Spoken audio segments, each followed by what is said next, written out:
Similar story a lot of people have, I think. But then he moved on to San Francisco and went to school, and I think he got his master's degree in English literature and started teaching. But and I'm going to tell the story from the side that I've been told by my uncle. I know there's various versions of the story out there, but he left. I think it was Fresno State or Sonoma State, one of the colleges he was teaching at, because he wasn't really happy with the fact he was kind of being told how to teach, and viewpoints were Fresno. Yeah, Fresno viewpoints were a little bit different than his, or maybe quite a bit different. So anyhow, he got into the underground kind of comic business in the very late 60s, and then in the early 70s when all the censorship laws came down and it was difficult for a lot of the underground artists to move their work in normal distribution channels. Clay kind of created the Comics World newsletter as just kind of a get out the word type of thing, where he would communicate with what's going on with the different artists, what kind of artwork they're putting out, and even how to contact these people to get copies of the work. So he was really kind of, I think, instrumental in kind of keeping, even though the business slowed way down and there was a lot of problems. Of course, there was a shortage of print paper and those kind of things, but I think he kind of kept it moving along, and I think when we got into the 80s, you kind of saw a big explosion of self-publishing and that type of stuff, and I think he was very involved in that. And then he met up with a gal named Clara Felix that they maintained a place together in Berkeley for making 25 years, something like that.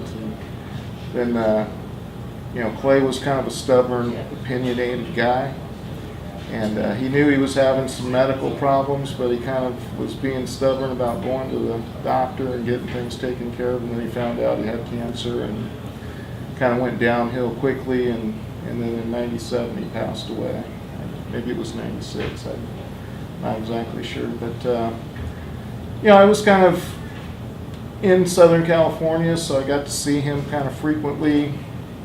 He would come down for the Comic Cons. I went to a couple conventions with him. The first one was in 76, and I got to meet people like Jack Kirby and Carl Barks, and just is the one that really kind of got me into starting to collect comics and getting involved in comic books again. But I was more into the artwork side of it than really the story writing side of it. I really enjoyed looking through the artwork.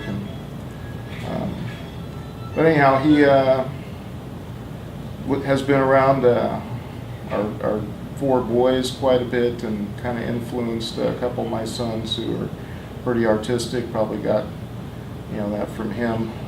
One's very musical as well, so I think some of those genes have been passed down.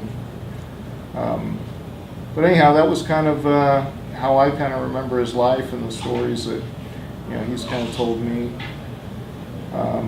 I know Jim had some of his early work published with Clay, and I know like Kevin Eastman with Teenage Mutant Ninja Turtles.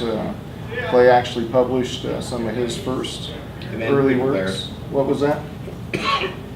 Kevin and Peter Laird, the guys who created the Turtles. Yeah. Both of them. So anyhow, maybe you can elaborate more on that side of his life, because I really don't know too much about that other than what I've read in books myself. But that's kind of how I remember him. I know he has a lot of friends out there, but he was, like I said, he was kind of opinionated, so he had some people that he just didn't like and probably didn't like him, so feeling was mutual. But he was really good to me, very influential, and like I said, it's the first time for me to be on a panel like this, so I don't really know too much more what to say. So Did just fine. Did great. Like you said, the Comics World newsletter. This is pre internet. Yeah. So there was no way to get the word out or connect people except, through letter writing and stuff like that. So a lot of us that were young cartoonists in the early 70s, it was a way to connect with one another, talk with one another across the country, because all across the country. So we would work for each other, exchange books, pages for each other, drawings for one another, that kind of thing. And it helped a lot of us grow and figure out, how to make stuff presentable, publishable work, that kind of stuff. Clay believed in encouraging art because he believed everyone had an artistic, can be an artist. He had no boundaries as far as that went. He didn't care how good or how bad something was, just that if you were trying to express. And I think one of the things he gave me was the realization that all art is communication. That's what it's about.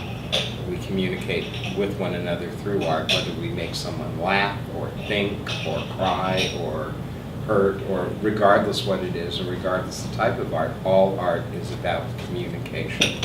And I think Clay really believed that sincerely, and he believed that everyone had the right to communicate. And I think he believed that real strongly. Yeah, I think my children used to, when we would go up to Berkeley to visit, they'd love to sit with him and just draw. And they would draw, and he would draw. And that really was their communication there. They sit there and draw together, and he would ask about the drawing. And so anyhow, it was pretty cool. We saved a lot of those drawings, so we have some. And he used to just draw stuff and send it in the mail for, just randomly. If one of my kids was in baseball, he'd do like Snoopy and Charlie Brown baseball thing and send it off. So yeah, I think he probably did his best communication through his not only his artistic work, but he was into photography, and he was into writing and He was into the whole scene. yeah. So I think that's how he really communicated to people, is through those type of things that he did. He was a photojournalist, I forget, before he got into underground comics. So he was on the periphery of a lot of what was going on in San Francisco at the time, with a lot of it with the gay community at the time, which was very nascent, then, and the what we call counterculture, or what was called counterculture, which I always thought was silly, and so did he. But nonetheless, Yeah. I remember he was traveling, or not traveling, but going around. I think he was their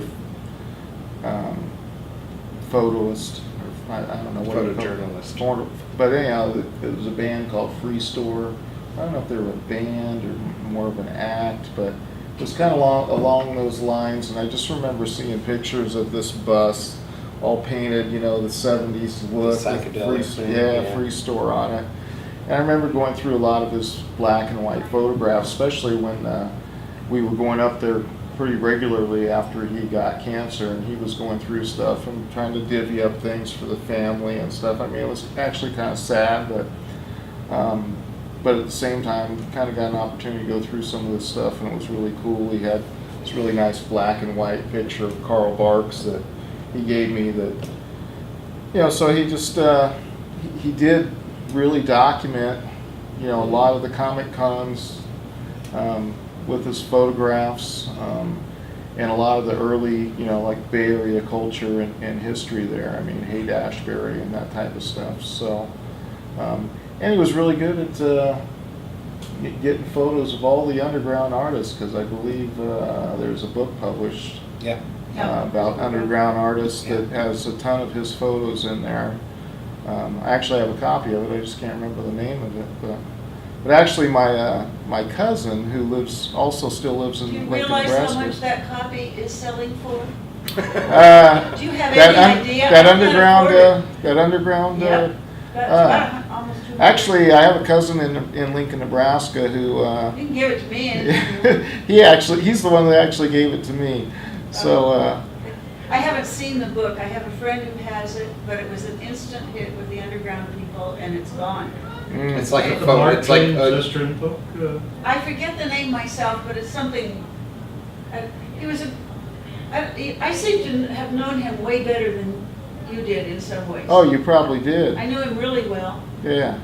I And mean, I came here to hear something new, but I'm not hearing Yeah. anything Okay. Well, I'm sorry. I mean, I could new. go. But maybe I should be up there and enlighten you. well. Yeah. Who else knew Actually, Clay? Anybody else here that knew Clay? Oh.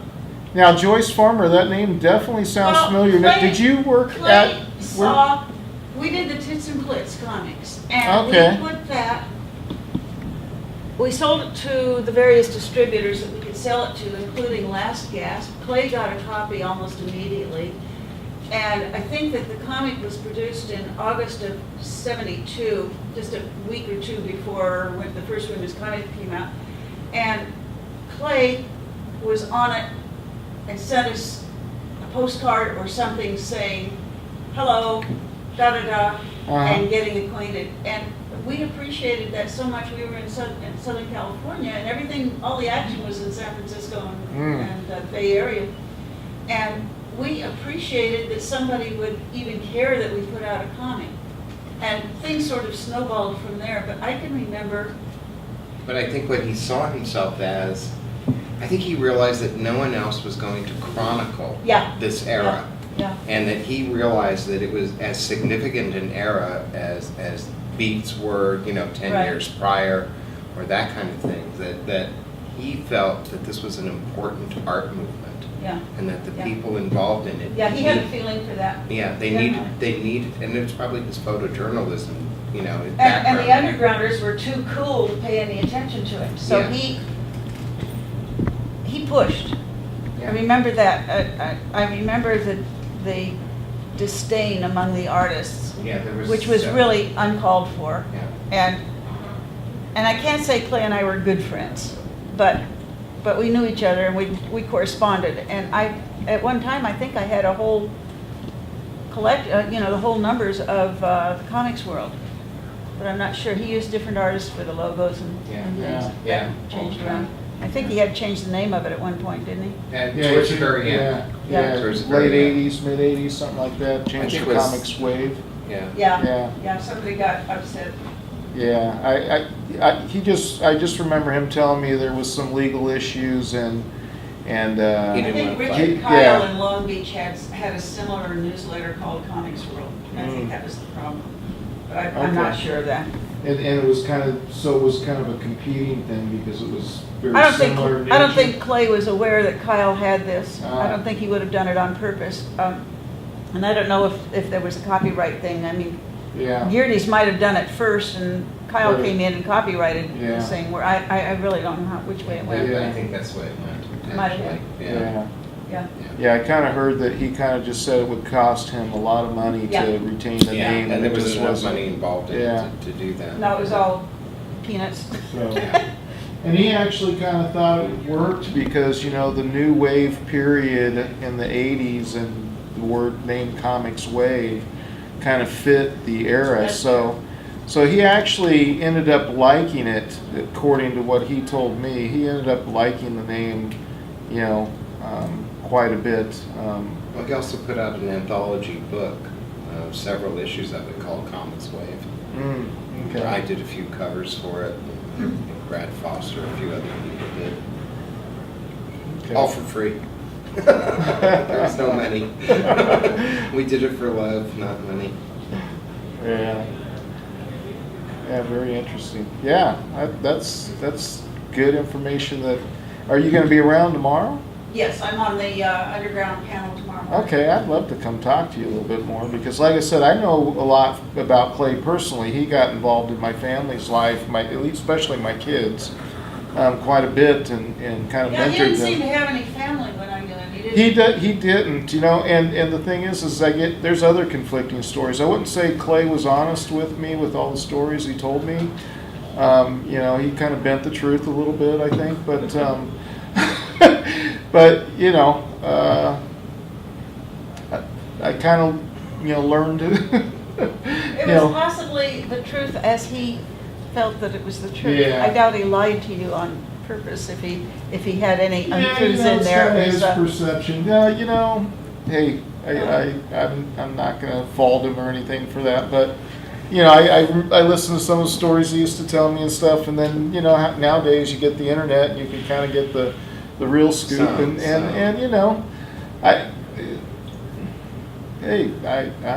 he's my uncle, and I cared a lot about him, and he was very important in my life. It's just I know he was kind of opinionated. He kind of stretched the truth a little bit occasionally, and He was a character. But he was a good guy. He really cared about people and wanted to help people, especially the artists out Yeah. there.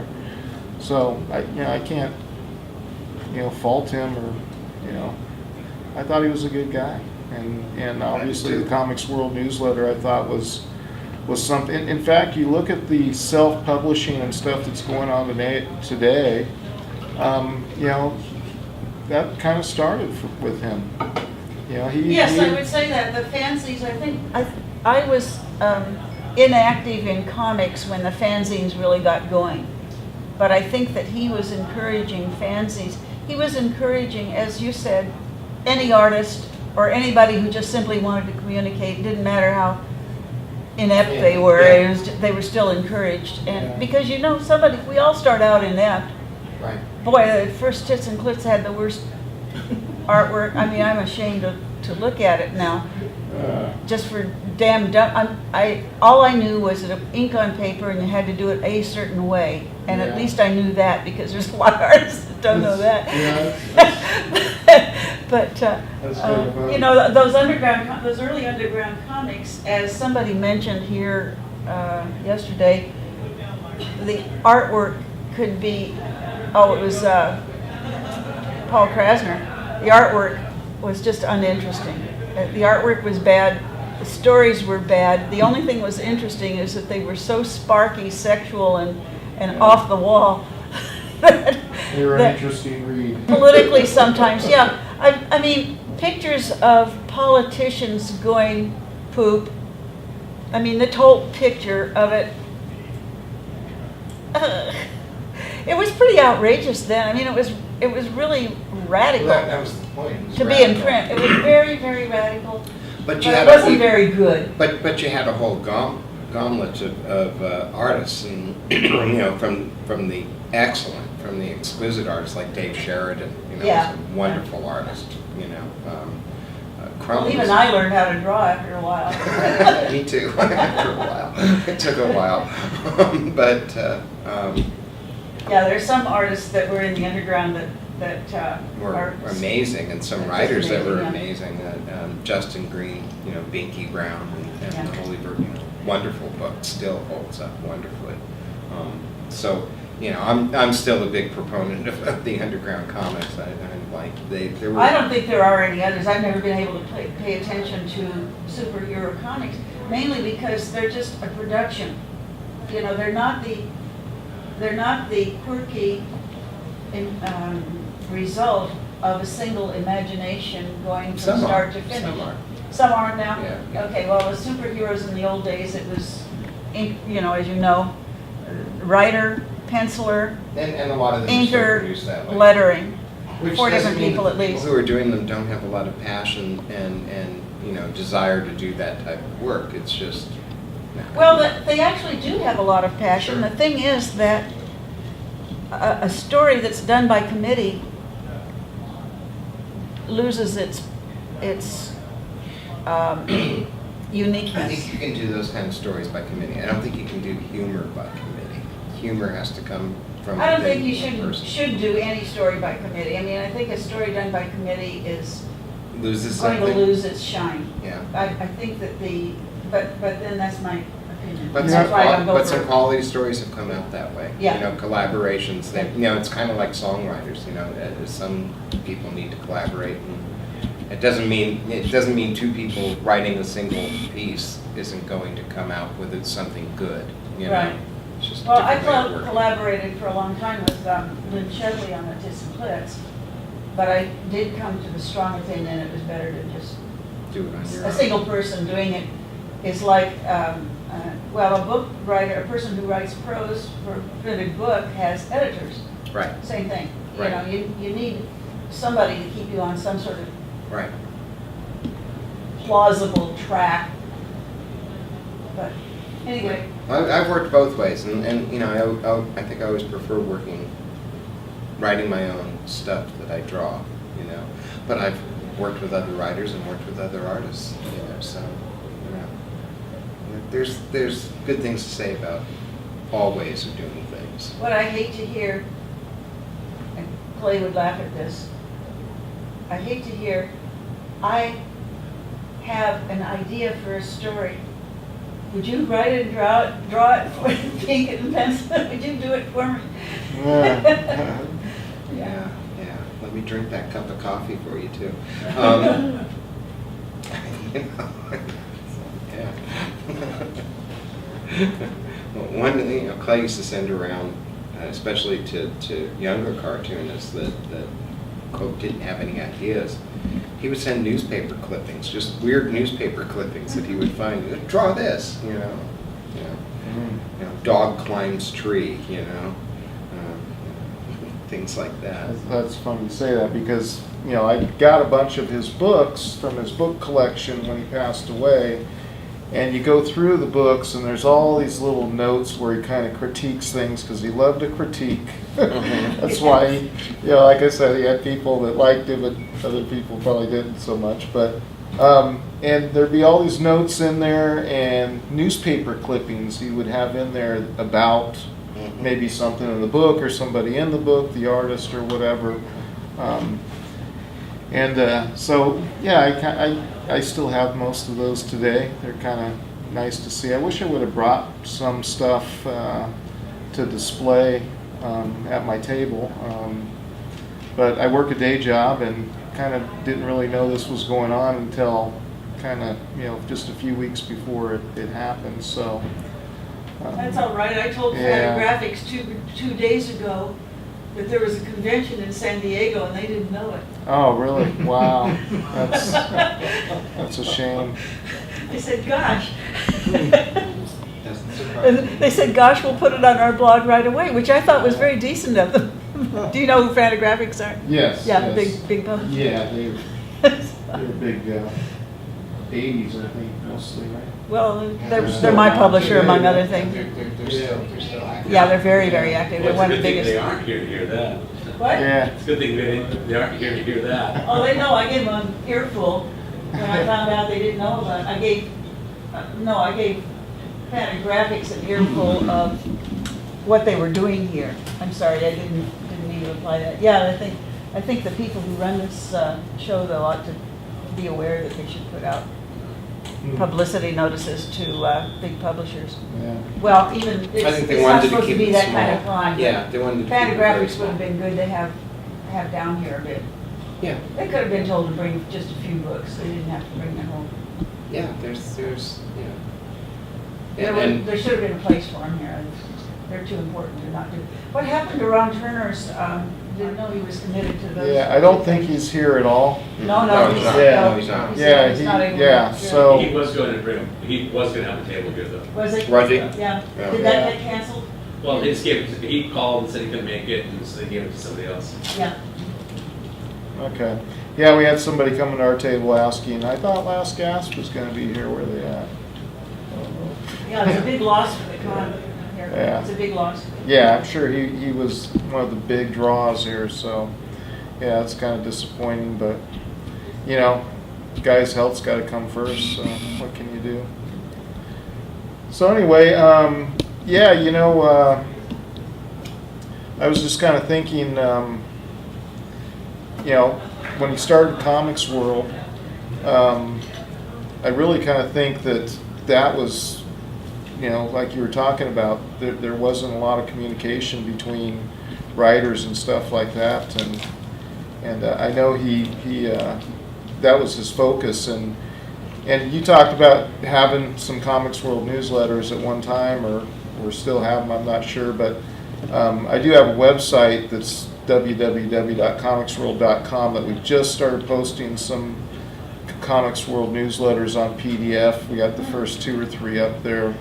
Like I said, I work a day job, so it's kind of a slow process, but I'm planning on putting more up there. And then my cousin Bill out in Lincoln has a website that's claygeerdesinfo.com, and there's a lot of his work on the website from some of the papers he used to write for, like the Anderson Valley newspaper, and there's even I think a letter from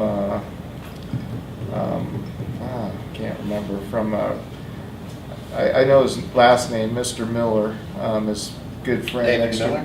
David, yeah. Yeah. Yeah, David Miller with Mr. Crumb. David has a lot of Clay's archives. Yes, he does. He has a lot of it. Yeah. And actually, I think my cousin Bill now has the rights to most of that stuff, even though David may be the caretaker of it. I'm not sure. But if anybody's interested in that, you can email him through the claygeerdesinfo.com website. Clay started writing a biography of himself maybe in the early 90s, and he completed 2 volumes, and there's a 3rd volume that was partially done, pretty close to done. So I think he's planning on maybe trying to fill in the holes there. That's why it'd be nice to talk to you a little bit, and finish that 3rd volume and maybe put a book together or something. So if you are interested in any of that kind of stuff, he can be reached. I can't say I knew him constantly, and we weren't, as I said, not close friends, but Yeah. but I certainly was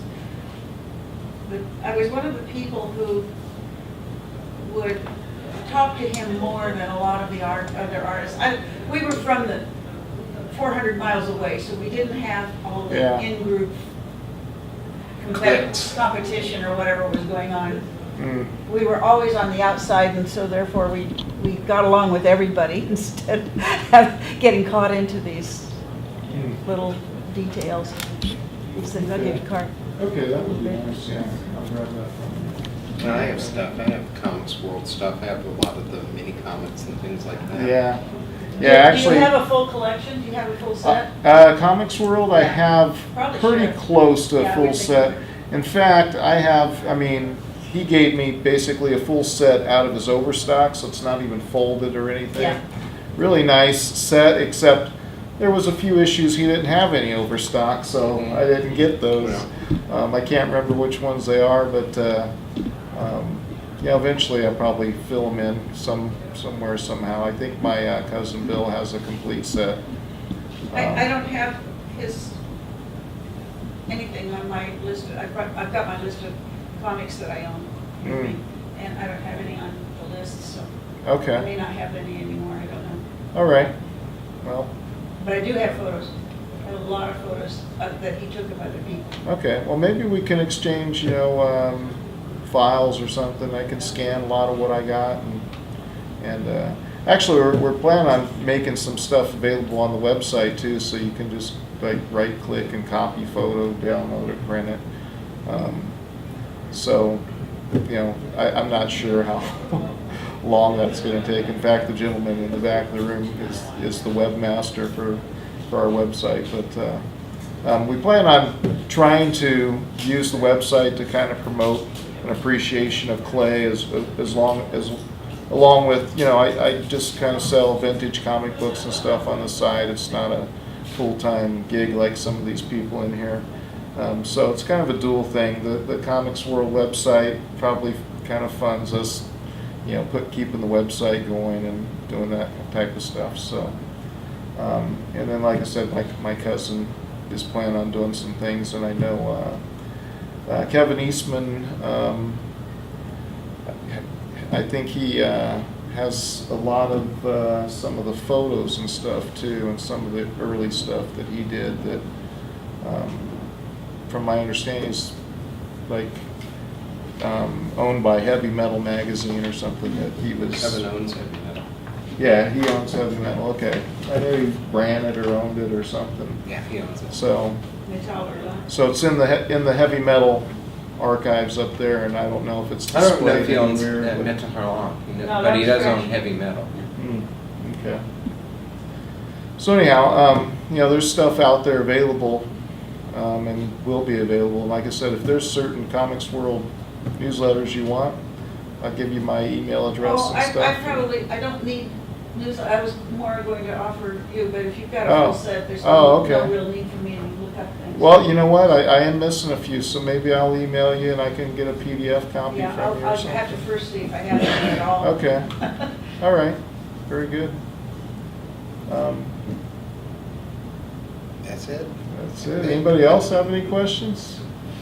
I'm just so curious, way back then, about the only way you could get any of these comics were either by mail or in head shops. Right. And I was wondering, how did Clay feel about that?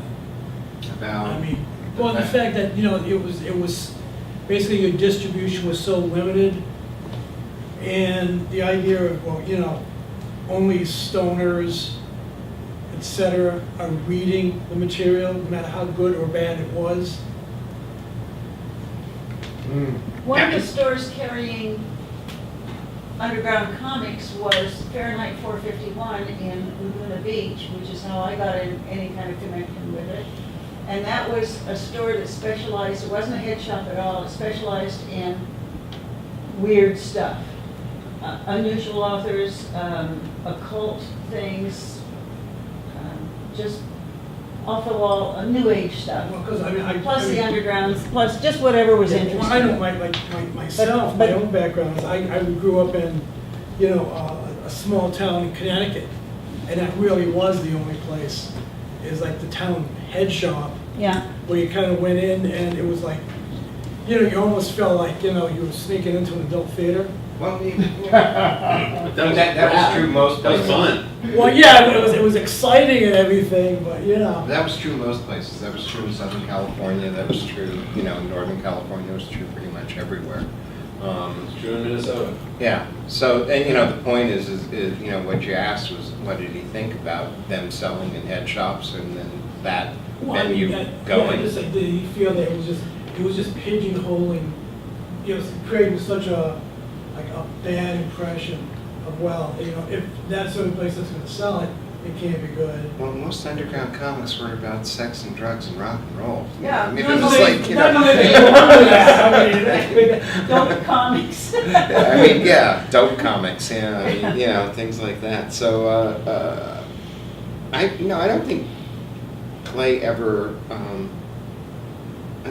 Clay always looked forward. He never, looked backwards. I mean, I think he thought that it was a shame that they weren't as popular as Superman comics, because they should have been more popular because they were better.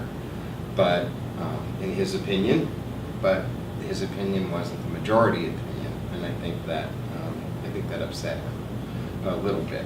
But he was always forward thinking. Okay, well, that's the way the world is. Let's make our own world. That was his attitude. It was like, one of the things he told me that when I first started, and one of the things he would say was, you don't need permission. You don't need permission to create art. You just create art. And there it is, And he really believed that sincerely. He built his life around that philosophy. You don't need permission. And I think that was the whole entire thing of the underground movement, was That was you a don't, good fit. yeah, you don't need permission. It's like anybody who wanted to tell us we couldn't do it, the response was, fuck you, we're going to do it anyways. Yeah. And that was really kind of it, and I think that was the whole attitude that Clay carried forward. So being limited to head shops or limited to mail order, that kind of thing, it's like, well, wasn't the best of all worlds, but it's the world that we have, so we deal with it. It's a good attitude to have. But yeah, I think the newsletter itself expanded that distribution network. So like you said, it became a lot of mail order. You knew who to contact. You knew when the books were coming out. I mean, if you go back and read the first couple newsletters that he wrote off our website, you can see the exact reasons why he wrote that. The distribution channels were Were horrible. clogged up and Yeah. horrible. You know, writers were spending, or artists were spending money, you know, putting their stuff on print, and then they couldn't get rid of it. I mean, you know, you think about, you know, how easy it was to find old undergrounds back in the 70s, and now you can't find them at all, right? They aren't So- carrying them in there because there's no call for them. To a great degree, I've been taking my list around, and the people who would be interested in buying underground comics have now aged out. Mhm. And that younger people who are buying comics never heard of underground, so therefore they're not Yeah. interested. Right. Well, I know my cousin Bill buys a lot of underground still, and he's younger than I am. So I Well, still think there's a fan There's some base crazies out there. But, you know, a lot of those older first, yeah, you mean they don't have the fan base that your mainstream comics had, Yeah. but, Right. Like, what is the underground comic now? I mean, there's only one comic distributor. I don't think there's an underground comic now. yeah. And things like Fantagraphics, that's not underground. Well, No, it it's- depends on, you know, I don't think there are any. I mean, And there, it has aged itself out. I don't think there are any. I don't, Is it there's nothing? well, I mean, there's nothing things like, shocking to say. like Howard Chaykin's Black Kiss, you know, I Yeah. guess would be considered an underground Yeah, but who's publishing that? image. Right. Well, you know, I think when they removed That the- doesn't matter, the publisher doesn't matter, it's the Oh. content. Yeah. But Yeah. I mean, it's not, you know, bootstraps in the garage and the pallet. No, but I would say that the publishers that are most along the lines would be Drawn and Quarterly Yeah. and Fantagraphics and some of Oni stuff and some of Images Fantagraphics does stuff. still take some risks, and I think Last Gasp still takes risks. And I think all publishers take risks, I mean, except for Marvel, DC Well, and. I'm talking real risk. Last Gasp used to publish anything that came across its desk. That's not true. But That's also, why- bravo for See, publishing Margaret. Black Kiss, by the way. What? Huh? Not to diminish that, bravo for publishing Yeah. Black Kiss. Right. Because that was, and still is, somewhat edgy. Yeah, you know, there's obviously, you know, there's no more political cartoons because there's no more draft and you don't have Vietnam War and stuff like that, although God forbid, you know, that, you know, there should be more political comics, in my opinion, but, you know, they won't sell. Don't you think that a lot of maybe the artists and writers who would have put out undergrounds and alternatives, they've all gone to the web? They're publishing true. they're publishing web Yeah. comics. There's some amazing stuff out there. A lot of them are, yeah, I mean, a lot of the younger kids are right now, I mean, and they're coming up through web comics, which is fine, you know, it's great. The next generation of cartoonists are going to be, you know, comics are going to take on a completely different form, because these are kids that have grown up with iPads and stuff Yeah. like that. They're going to see the completely different potential, completely new dimension to it that we can't conceive of, because, you know, paper. How are they going to go back in 20 years or 30 years and look at something that was a favorite and that really affected them back then? Is it possible to save this stuff electronically all that Sure. time? No, yeah. It's not a problem. No, no. So people are going to do that? Sure. Because I'm thinking like going from cassette tape, from 8-track to cassette to... Okay, but going, to use your analogy, going from 8-track to cassette to CDs or whatever, I had Abbey Road and all of them, and records, you know, it's like, you know, it's still, I still got But Abbey you're going Road. to, the little ones are going to fall by the wayside because they're going to get... And unfortunately, that's, Financially, you're not going to invest in a complete new set of everything. you know, well, the web's free, you know, for Yeah. one thing, so, I mean, you know. That's true. I mean, maybe something like Project Gutenberg.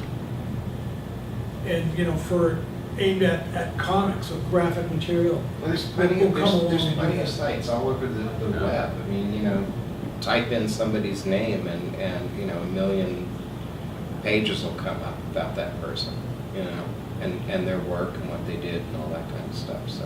There's a huge database of underground comics that's available to colleges and Yeah, universities. Alexander so- Street Press. Yeah. Yeah. Yeah. Yeah, which, yeah, are you getting royalties from them? Yeah. Yeah, me too. So, Not a yeah. lot, but. Yeah, not a lot, but, yeah, but it's nice, yeah. Actually, I took their contract to, what do you call it, property lawyer, the entertainment lawyers. I happened to have a connection, and I wanted to make sure that our old tits and clits were still in copyright. So among other things, I took an hour of an attorney's time, high-priced attorney's time, to check certain things out. And she took their Alexander Street Press contract and made about 3 little changes in it. And I refused to sign it until they agreed to the changes, and they finally agreed to the changes. But I think I'm the only artist, writer to do that. Maybe there's some others. But there's a couple of things in there that shouldn't be quite written out the way they are. Pretty minor. Yeah. Now, I can kind of like, but how, Jim, what's your association with I'm familiar with your more mainstream work, but in underground, I'm not familiar with I you. started out doing small press underground comics. What year was that? 70, 75, 76, around that Because I don't see a name tag there, so I don't really know who you are. Jim Valentino. Jim? Valentino. Oh, Valentino, sure. Okay. That's where I started. I started doing, that kind of stuff. It's where my heart always was, I love superhero comics. And I was born in 1952.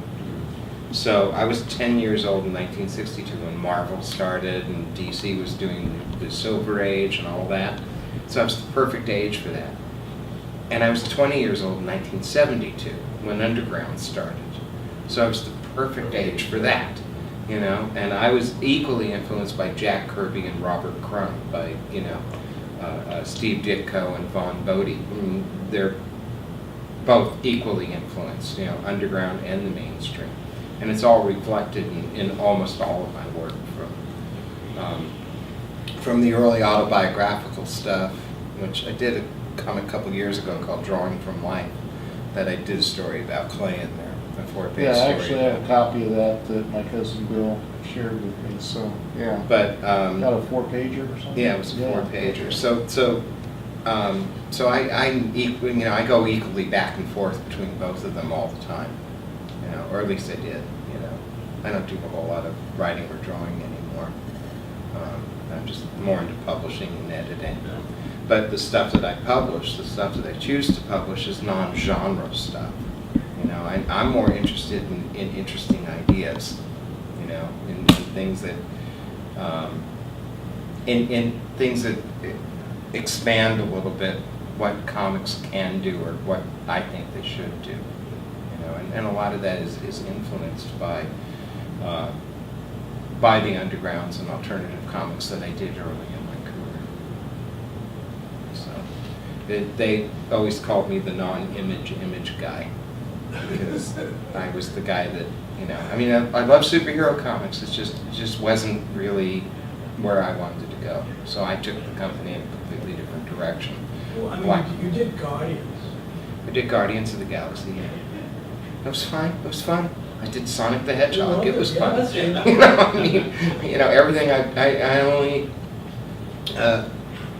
I've only done stuff that's fun.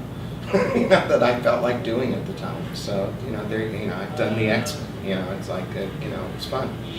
So. For image submissions, go through you. The Uh, only reason I ask is I'm wondering, are you seeing a spike in creativity? There is a spike in creativity. It happens about once every 5 years. A whole new group of kids come up, and they can be quite good. Ashkenaz, yeah. Yeah, Yeah. maybe I mispronounced it. but- Ashkenaz is a name for the Jews that stayed in the Middle East, more or less, rather than becoming. I'm sorry, Ashkenaz are the Jews that didn't stay in the Middle East and went on the diaspora. But that was very famous. I dance group. remember, Yes, I remember nice. attending many shows there, and, Clay